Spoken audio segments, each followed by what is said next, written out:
The Nova Scotia government is mulling over a plan to decentralize its emergency alert system. The move comes as people are criticizing the system for being slow to issue an alert during July's flooding when 4 people were killed. Alexander Silberman is in Moncton following this story for us this morning. Alexander, what changes are the government considering here?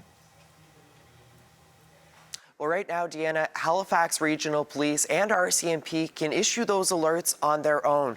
But beyond that, it's entirely up to the province's Emergency Management Office to trigger one.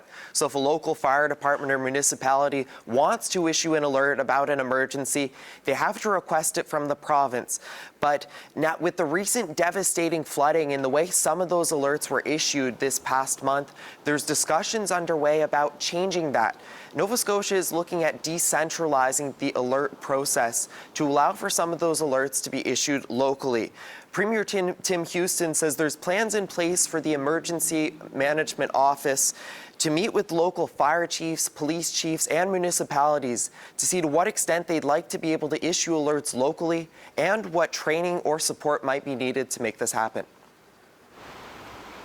Tell me, what concerns have been raised recently over how emergency alerts are currently issued and, frankly, what's not working out?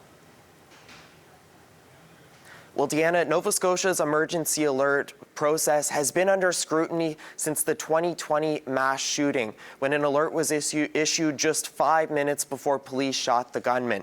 And now this closer look and some of those changes come after that devastating flooding the province saw last month.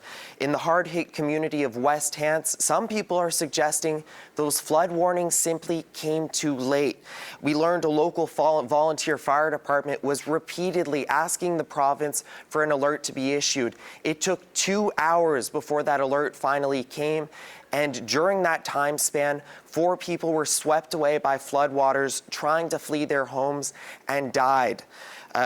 We know when a second alert was issued a half hour after the first one, it created more issues. People were told to evacuate, directed to a local civic center, and many got stuck because the route was nearly impassable. So it further complicated some of the rescue efforts and distracted local volunteers trying to rescue people in other precarious situations.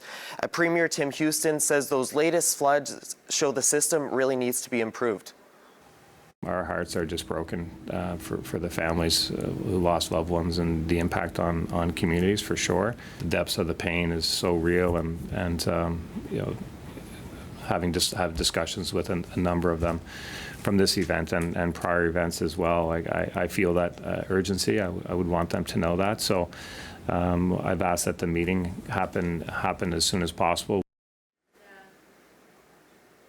Rural Nova Scotia communities say they welcome improvement, but they say there also needs to be improvement to things like poor cell service. Otherwise, people won't receive the alerts at all. Deanna? Thanks so much, Alexander. That's Alexander Silberman in Moncton.